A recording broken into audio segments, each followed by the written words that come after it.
नाज़रीन अस्सलाम वालेकुम। ज़ेड न्यूज़ के खबरनामे में आपका इस्तकबाल है। मैं सलमान खान। तफसीली खबरों से पहले सुर्खियों पर नज़र डालते हैं। आज से सऊदी अरब की तमाम मसाजिद में तरावी और तहज्जुद एक साथ की जाएगी अदा। जीएचएमसी बाई इलेक्शन में बीजेपी को झटका, बीजेपी की सीट पर कांग्रेस ने किया कब्जा। तेलंगाना की सियासत में हलचल, असेंबली की रुकनियत से इस्तीफा पेश करने तैयार हूं, ई राजेंद्र का बयान। आंध्र प्रदेश में 5 मई से दिन का कर्फ्यू नाफिज करने का किया गया फैसला। लॉकडाउन पर गौर किया जाए, सुप्रीम कोर्ट का मरकजी और रियासती हुकूमतों को मशवरा। मगरिबी बंगाल में ममता बनर्जी की शानदार कामयाबी, 42 मुस्लिम अरकान मुंतखब। अब पेश है खबरों की तफसील। आज से ममलिकत सऊदी अरब के तमाम मसाजिद में तरावी और तहज्जुद एक साथ अदा की जाएंगी। सऊदी अरब के वजारत इस्लामी उमूर के मुताबिक तरावी, तहज्जुद और इशा का दौरानिया 30 मिनट का होगा। वजारत इस्लामी उमूर का कहना है कि तीनों नमाजें निस्फ घंटे में अदा करना होगा। इधर सऊदी वजारत दाखिला ने कहा कि कोरोना वायरस की वैक्सीन लगवाने वाले सऊदी शहरियों को 17 मई से सफ़र की इजाज़त होगी। वजारत दाखिला के मुताबिक 17 मई रात 1 बजे से सऊदी शहरियों को बैरून मुल्क सफ़र करने से पाबंदी हटाई जाएगी। ममलिकत सऊदी अरब में तिजारती मराकिस और बाजार 24 घंटे खोलने की इजाज़त दे दी गई है। सऊदी वजारत तिजारत के तर्जुमान ने कहा कि यह फैसला सारिफिन का रश कम करने के लिए किया गया है। उन्होंने कोरोना वायरस की गाइडलाइंस पर अमल करने की भी अपील की और कहा खिलाफ वर्जी पर कार्रवाई की जाएगी।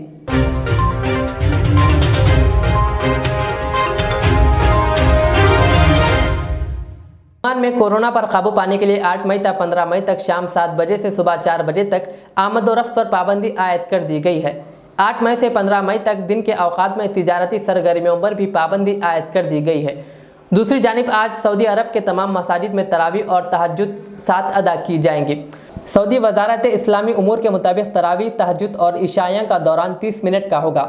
इधर ऑस्ट्रेलिया की राजधानी के मेयर ने आज से लॉकडाउन में नरमी का ऐलान किया है।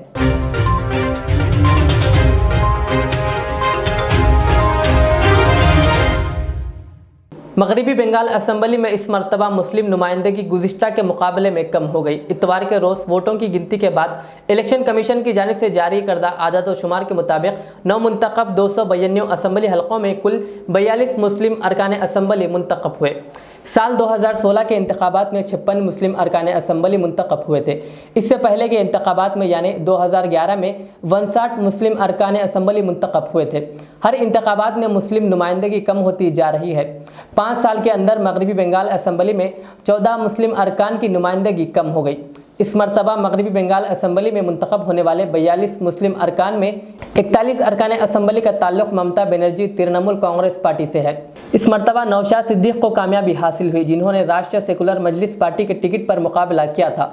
बताया जाता है कि ममता बनर्जी ने इस मरतबा 42 मुसलमानों को टिकट दिया था, जिनमें 41 ने कामयाबी हासिल की। मगरिबी बंगाल में 294 असेंबली हलके हैं, लेकिन 2 हलकों में उम्मीदवार की मौत पर इंतखाबात नहीं हो सके। 292 नशिस्तों पर 8 मराहिल में इंतखाबात हुए हैं। ताज़ा तरीन इत्तलात के मुताबिक टीएमसी ने 213 नशिस्तों पर कामयाबी हासिल की है। बीजेपी ने 77 नशिस्तों पर कामयाबी हासिल की। बाएं बाजू इत्तेहाद 1 और दीगर 1 सीट जीत गए।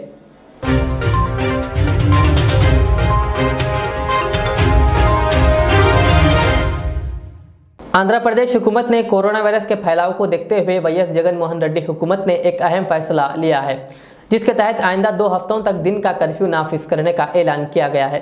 5 मई से दोपहर का कर्फ्यू शुरू होगा और दिन में सुबह 6 बजे से 12 बजे तक दुकानों को चलाने की इजाज़त रहेगी।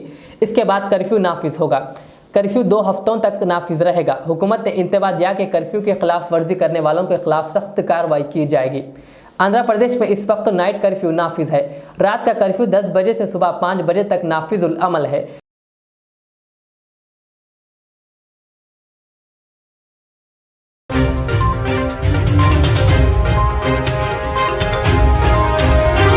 शिवसेना पार्टी महाराष्ट्र के वजीर आला ने पीर के रोज़ कहा कि मगरिबी बंगाल इंतखाबी नताइज ने साबित कर दिया कि वजीर आज़म नरेंद्र मोदी और मरकजी वजीर दाखिला अमित शाह नाकाबिल शिकस्त नहीं है।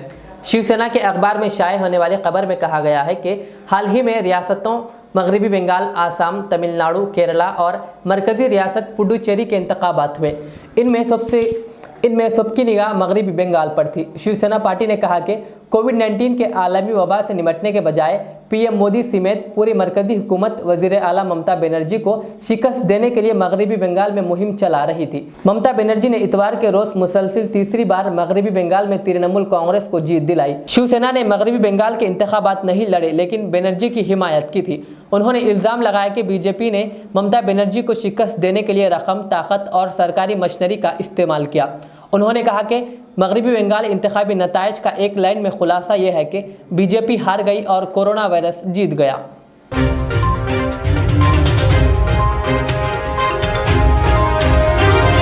तेलंगाना कैबिनेट से बरतरफ टीआरएस के सीनियर लीडर ई राजेंद्र ने कहा कि वो असेंबली की रुकनीत से इस्तीफा के लिए तैयार है।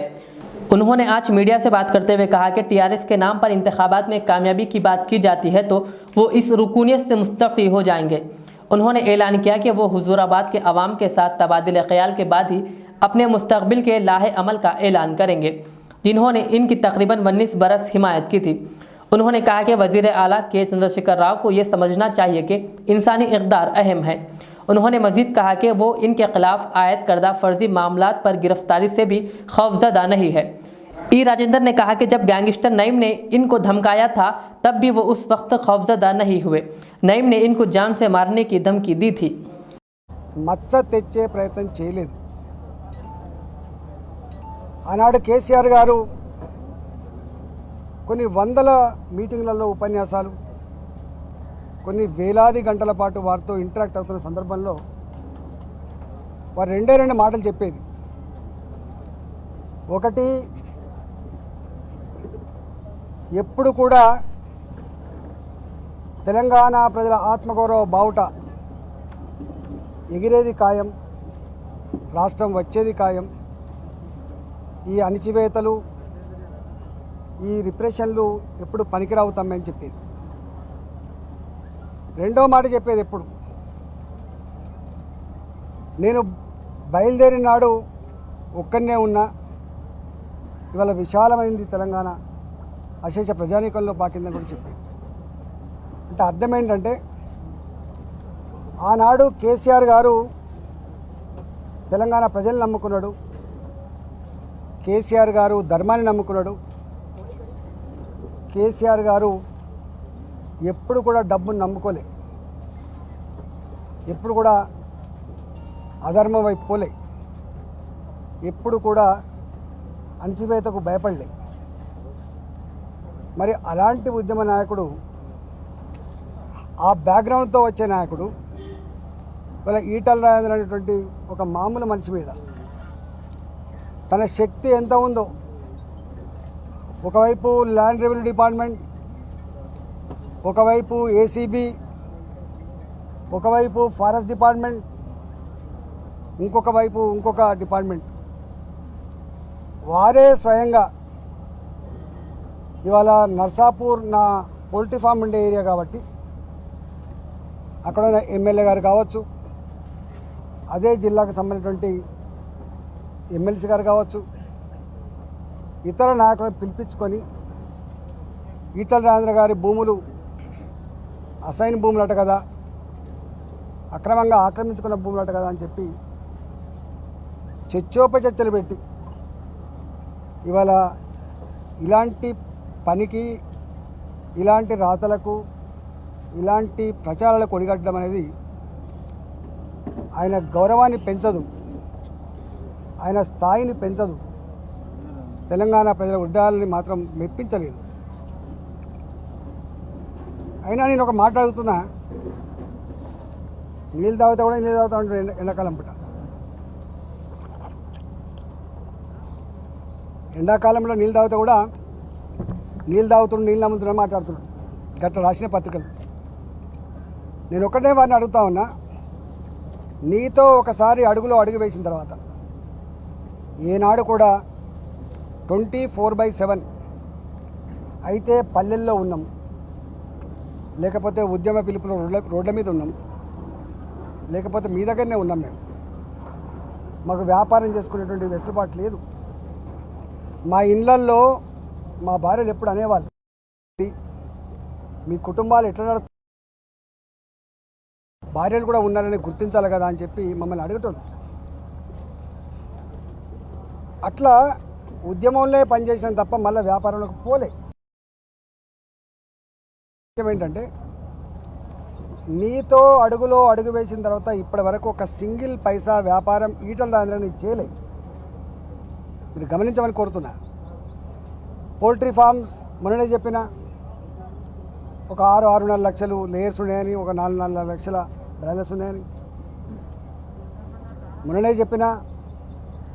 నా కొడుకు చదువుకొని తిరిగి వచ్చిన తర్వాత పోల్ట్రీ కొంచెం మోడర్నైజ్ చేద్దాం, దానికంటే ఉన్నతమైనది చేద్దామని చెప్పి ఒక 100 కోట్ల రూపాయలతో లోన్ తీసుకొని నేను మాసాయపేటలో బాజాప్తా ఇవాళ నేను అప్పుడన్నా ఇప్పుడు అంటా ఉన్నా, నేను కనుక నీ అసైన్మెంట్ భూములలో కొనుక్కున్న శిక్షకు అర్హుణ్ణి. 2, అందులో షెడ్లు కట్టినా కూడా నీ శిక్షకు అర్హుణ్ణంట. మీరు ఎక్కడో నాకు సంబంధం లేని భూములన్నీ కూడా మీరే ఫోటో తీసుకొని మీకు మీరుగా ఎంక్వైరీ చేసుకున్నారు. నేను అడుగుతా ఉన్నా ముఖ్యమంత్రి గారు, మీరు పనిచేసిన నేను పనిచేసిన మంత్రిగా, ఒకవేళ భూములు కొలవాలని చెప్పి ఏ రైతన్న ఒక కలెక్టర్ దరఖాస్తు ఇస్తే ఏడీ ల్యాండ్ సర్వే డిపార్ట్మెంట్ ఉంటుంది, నోటీసులు ఇస్తారు పక్క వాళ్ళకి అందరికీ. ఒక 15 డేస్ ముందు నోటీసులు ఇస్తారు. నోటీసు పూర్తిగా సర్వే అయిన తర్వాత చుట్టుపక్కల రైతులంతా కూడా ఉన్న తర్వాత పంచుల సమక్షంలో కొలిసి డిసైడ్ చేస్తారు. నేను అడుగుతా ఉన్నా, మీకు రాజ్యం మీ చేతిలో ఉండొచ్చు, అధికారులు మీరు చెప్పిందే రాసుకోవచ్చు, కలెక్టర్లు కావచ్చు, ఐఏఎస్ ఆఫీసర్లు కావచ్చు, చట్టాన్ని మర్చిపోయి మీరు బాస్ కాబట్టి మీరు ఏం చెప్తే అది రాసుకోవచ్చు. కానీ మీరు భూములు కొలసమని, అసైన్మెంట్ భూములు ఉన్నాయని ఒక నోటీస్ అయినా మాకు ఇచ్చే ప్రయత్నం చేసిండ్రా ముఖ్యమంత్రి గారు?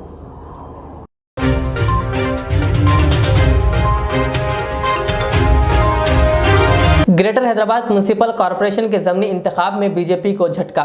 लिंगूचीगुड़ा डिवीज़न में होने वाले ज़मनी इंतखाब में कांग्रेस ने ये नशिस्त बीजेपी से छीन ली। गुज़िश्ता साल दिसंबर में मुनक़िदा इंतखाबात में इस हल्के से बीजेपी के उम्मीदवार ए रमेश ने कामयाबी हासिल की थी, लेकिन इनकी अचानक मौत के बायस ये हल्का खाली हो गया था और 30 अप्रैल को यहाँ इंतखाब हुए थे। बीजेपी के कायदीन ने इस हल्के में इंतखाब को बिला मुकाबला करने के लिए कोशिश की थी और वजीर KTR से दरख्वास्त की थी कि वो यहाँ से इलेक्शन ना लड़े, जिस पर TRS की जानिब से यहाँ मुकाबला नहीं किया गया था। इसके बावजूद कांग्रेस ने गैर मुतवक्के तौर पर बीजेपी को झटका लगाया और ये सीट जीत ली। इसके साथ ही कांग्रेस में एक खुशी की लहर दौड़ गई। इस ताज़ा फतेह के साथ ही बल्दिया में कांग्रेस के कॉरपोरेटर्स की तादाद 3 हो गई है।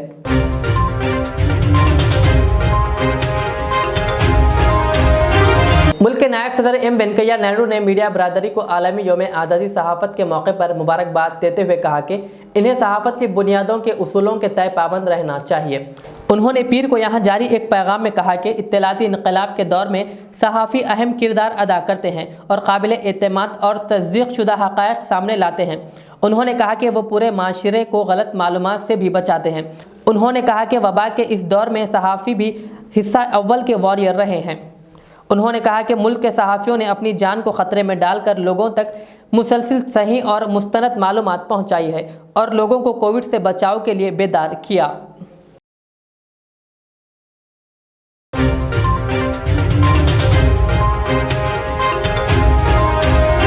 सुप्रीम कोर्ट ने मरकज़ और रियासती हुकूमतों को कोरोना के केसेस में इजाफे को देखते हुए अवामी मफाद के खातिर लॉकडाउन पर गौर करने का मशवरा दिया है। Justice L Nageswara Rao, justice S Ravindra Bhat पर मुश्तमिल बेंच ने कहा कि अवामी सेहत को मद्देनजर रखते हुए लॉकडाउन पर गौर किया जाए।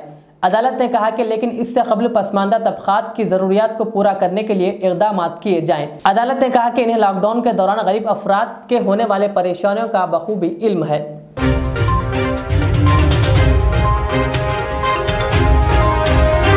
तेलंगाना में नाइट कर्फ्यू नाफिज होने के बाद मुख्तलिफ इलाकों में पुलिस की जानिब से रात में गाड़ियों की चेकिंग की जा रही है और कर्फ्यू की खिलाफ वर्जी करने वालों पर कार्रवाई भी की जा रही है। इसी तरह कामाटीपुरा पुलिस स्टेशन हुदूद फतेह दरवाज़ा चौरस्ते पर गाड़ियों की चेकिंग की गई। इस मौके पर कामाटीपुरा इंस्पेक्टर और उनका स्टाफ मौजूद था।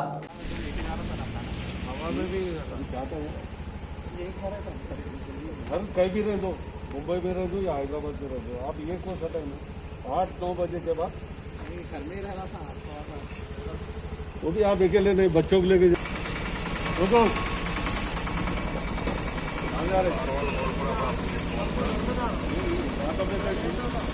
राधा में कहीं पीना 8 बजे से कर दिए, 8-9 बजे के अगर पीना ये रात में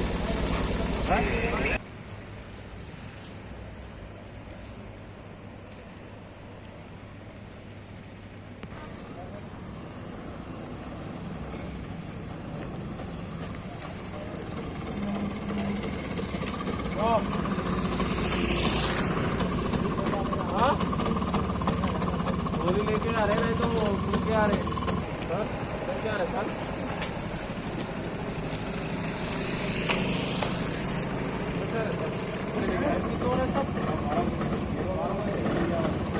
हो गया साहब।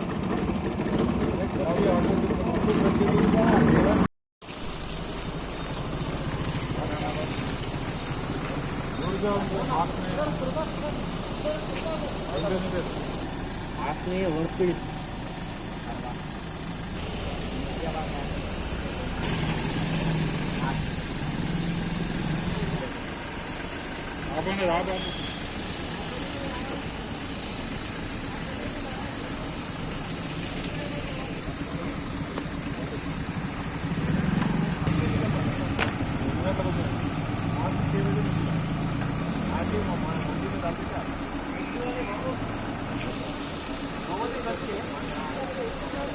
एयरपोर्ट का रहने दो 9, 10, 11, 12 3 घंटे हो गया।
बोलने के बाद भी खाली कई पास करते नहीं।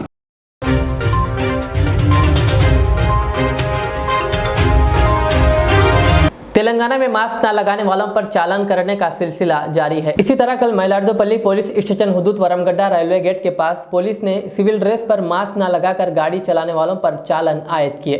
लिहाजा आप मास्क लगाकर घर से बाहर निकलिए। पुलिस सिविल ड्रेस पर चेकिंग कर रही है, वरना 1000 रुपये चालान होगा।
तुम्हारे फाइन नहीं डाल रहे, नेक्स्ट टाइम अगर वो मालूम है ना घर में भी क्या बोल रहे हो पुलिस वाला जब पकड़े जब मिले ना कोई जिम्मेदार होने का है क्या भाई हमारा क्या है मकसद क्या है बोले तो मास्क पहनने का है अब मास्क पहन के तो नीचे कर लिया समझो फायदा नहीं है ना ऐसा आया चल रहा है कि वो नहीं चला ना मास्क के Aadhaar card mobile number mobile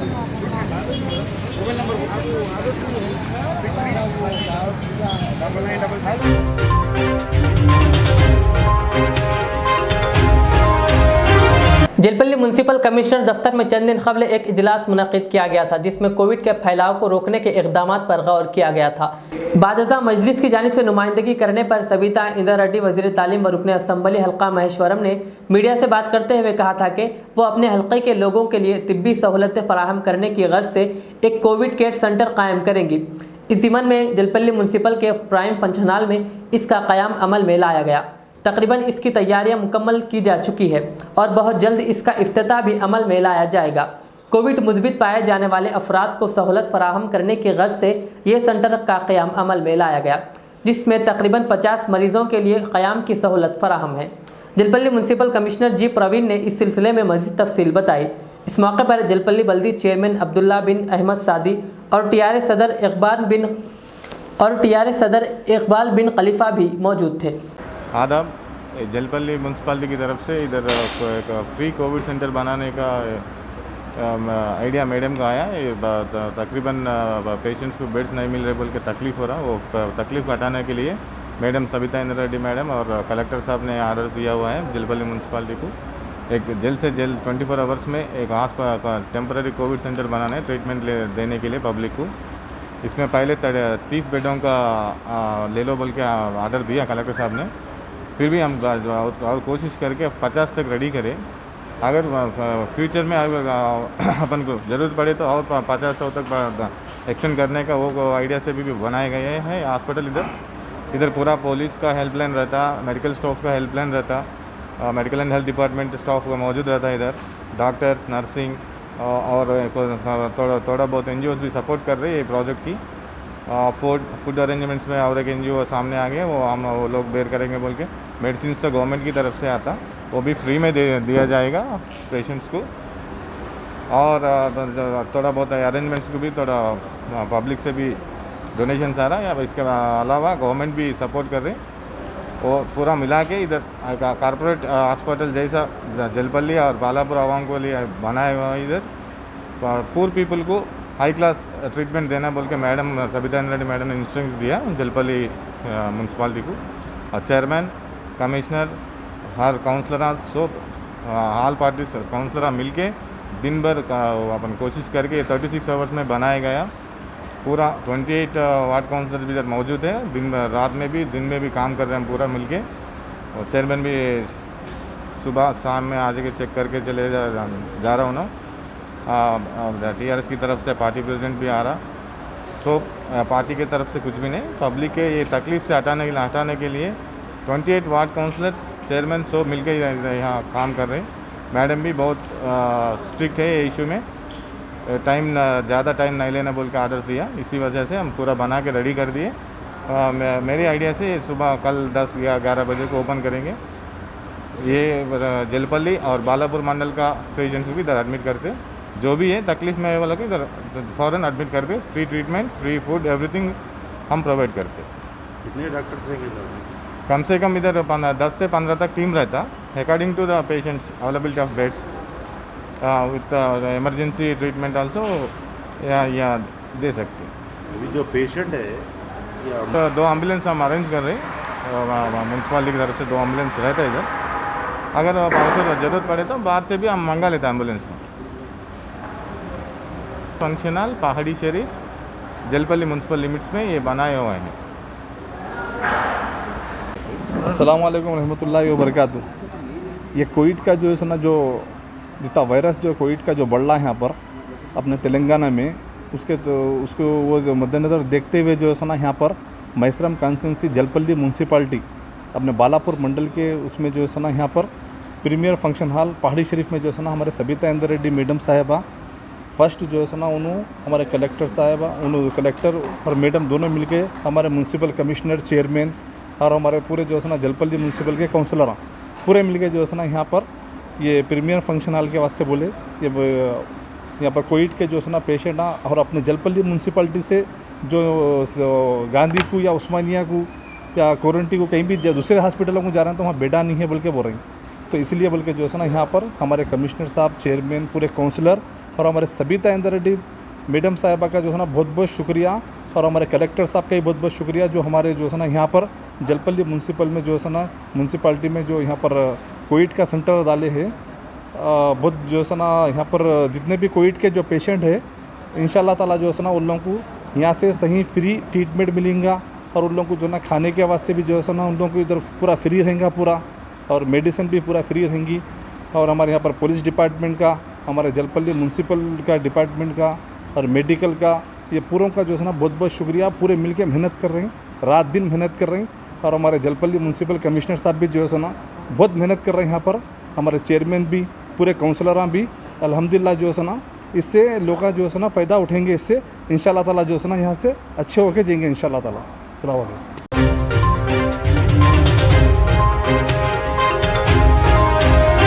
आखिर में और एक बार सुर्खियों पर नजर डालते हैं। आज से सऊदी अरब की तमाम मसाजिद में तरावी और तहज्जुद एक साथ की जाएगी अदा। जीएचएमसी बाई इलेक्शन में बीजेपी को झटका, बीजेपी की सीट पर कांग्रेस ने किया कब्जा। तेलंगाना की सियासत में हलचल, असेंबली की रुकनियत से इस्तीफा पेश करने तैयार हूं, ई राजेंद्र का बयान। आंध्र प्रदेश में 5 मई से दिन का कर्फ्यू नाफिज करने का किया गया फैसला। लॉकडाउन पर गौर किया जाए, सुप्रीम कोर्ट का मरकजी और रियासती हुकूमतों को मशवरा। मगरिबी बंगाल में ममता बनर्जी की शानदार कामयाबी, 42 मुस्लिम अरकान मुंतखब। ये थी आज की हमारी दिन भर की खबरें। मुझे इजाज़त दीजिए। हमारे जेड चैनल को यूट्यूब पर सब्सक्राइब, फेसबुक पर लाइक शेयर ज़रूर करें। अल्लाह हाफ़िज़।